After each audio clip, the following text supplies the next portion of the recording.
একটা গাছ যখন আমরা রোপণ করার পর ওই গাছটাকে কিন্তু আমরা অনেক অনেক যত্ন করি। যত্ন করার পরে যখন ওই গাছটাতে ফল আসে তখন অনেক অনেক আনন্দ ফিল হয় মনের ভিতরে। সো হ্যালো এভরিওয়ান, আসসালামু আলাইকুম। কেমন আছেন সবাই? আমি সুইটি ব্লগ চলে আসছি আরও একটি ভিডিও নিয়ে। আশা করছি আমার আজকের ভিডিওটি ভালো লাগবে।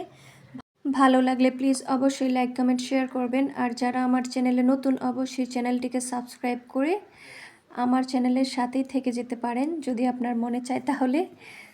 সো এই তো দেখেন মাশাআল্লাহ কত বেগুন ধরেছে। এই গাছটা আমি লাগাইছি এখানে।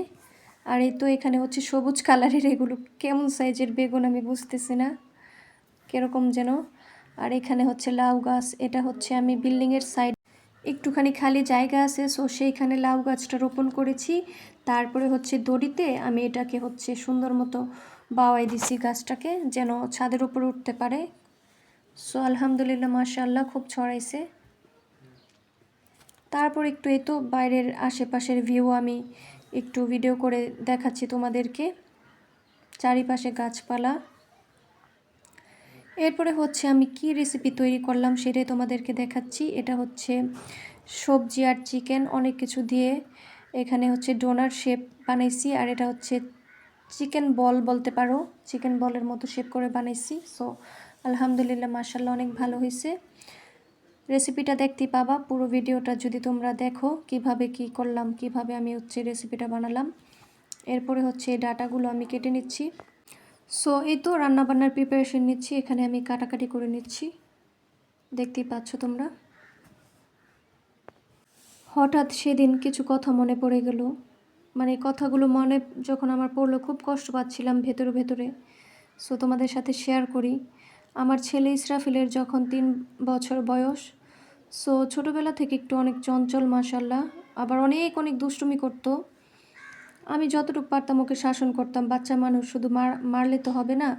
ওকে আমি অনেক বোঝাইতাম, বা যতটুকু আমার সাধ্য ছিল ওকে আমি চেষ্টা করতাম যেন মারামারি না করে মানুষের সাথে, বা কোনো উল্টাপাল্টা কোনো কাজ না করে কোনো বাইরের কোনো বাচ্চার সাথে। সো একদিনও হচ্ছে ওর কি ওর জেঠির বিল্ডিংয়ের সামনে হিসু করছে। ওর জেঠির বিল্ডিংটা আবার অনেক উঁচু, মানে 4 সিঁড়ির পরে হচ্ছে ওনার বিল্ডিংয়ে ঢুকতে হয়। সো আমার ছেলেটা ছোট মানুষ, ওনার সিঁড়ি থেকে প্রায় 1 হাত দূরে ও হিসু করছে।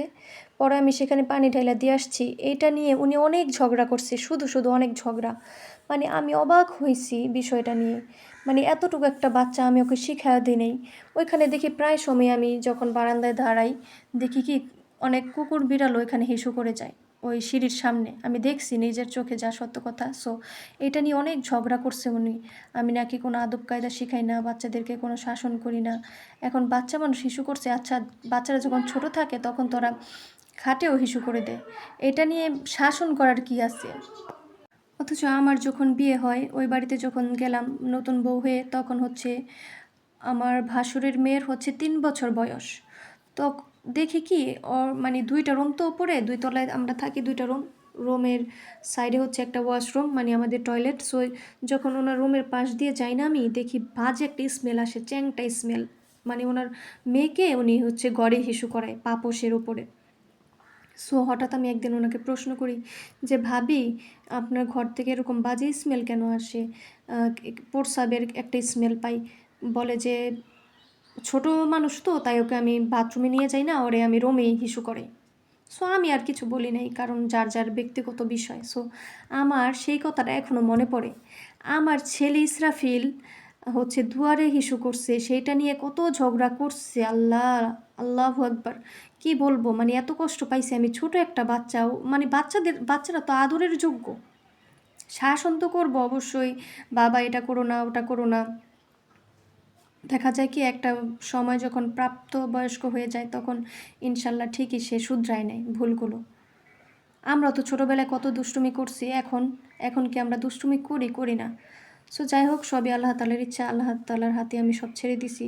সো অনেক কষ্ট লাগছে আমার, যে আমার মানে এতটুকু একটা বাচ্চা ওনার রুমেও হিসু করে নাই, দুয়ারে হিসু করছে। এটা নিয়ে অনেক ঝগড়া করছে। একটা লজিক থাকতে হয়, ঝগড়ারও একটা লজিক থাকতে হয়। সামান্য বিষয় নিয়ে যখন মানুষ ঝগড়া করে আমার অনেক অনেক কষ্ট লাগে। সো ওই দিন রাত্রে হচ্ছে আমার এই কথাটা মনে হয়ে গেছে, পরে হচ্ছে আমার খুবই কষ্ট লাগছে।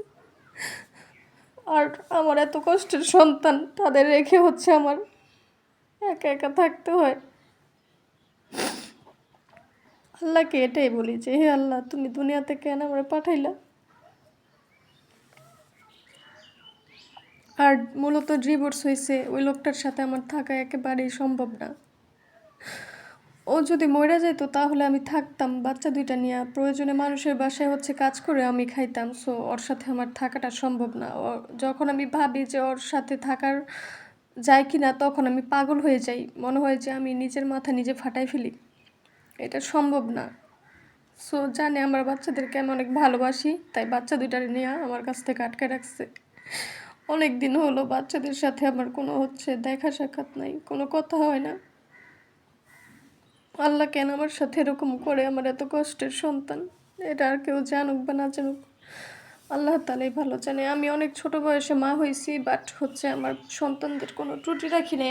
আমার জায়গা থেকে ওদের যত্নের যতটা সম্ভব আমি সর্বোচ্চটা দিয়ে হচ্ছে আমি চেষ্টা করছি, যেন আমার সন্তানদের কোনো কষ্ট না হয়। ওদের সব সময় আমি হচ্ছে কি বলে চকচকা ঝকঝকা করে রাখতাম যতটা সম্ভব। আমার ছেলে যদি মানে 10 বার বাইরে যেত, 10 বারই আইনা আমি হাত পা ধোয়া টোয়া সুন্দর মতো তেল মালিশ করতাম, লোশন মালিশ করতাম, এরকম করে রাখতাম। কারণ বাচ্চা মানুষ দুষ্টুমি তো করবেই, ওকে পরিষ্কার পরিচ্ছন্ন রাখার দায়িত্ব হচ্ছে আমার। ডাস্ট অ্যালার্জি, আমার ছেলে মেয়েরা আমাদের প্রচুর পরিমাণে ডাস্ট অ্যালার্জি, ধুলাবালি এগুলো গায়ে লাগলে হচ্ছে অ্যালার্জি হয়ে যায়।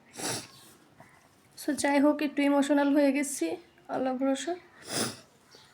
তো এই তো দেখতেই পাচ্ছ কীভাবে হচ্ছে আমি এগুলো তৈরি করতেছি, রেসিপিটা সম্পূর্ণ ভিডিওতে তোমরা দেখতে পাবে। আর এটা সেদ্ধ করার পরে হচ্ছে আমি এই সবজিগুলোকে একটু তেলে ভেজে নিছি, যেন হচ্ছে ভালো একটি স্মেল আসে। এরপরে হচ্ছে পরিমাণ মতো লবণ, আদা রসুন পেস্ট দিয়ে চিকেনটাকেও ভেজে নিচ্ছি আমি।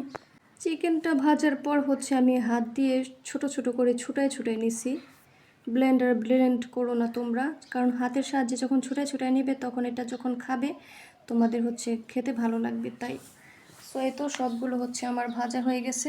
আর আমার যদি কোনো ভুল ত্রুটি হয়ে থাকে সবাই অবশ্যই ক্ষমা সুন্দর দৃষ্টিতে দেখবেন, সরি বলে নিচ্ছি। আর অবশ্যই ছোট্ট একটি কমেন্ট করে আপনাদের মন্তব্য আপনারা জানাতে পারেন।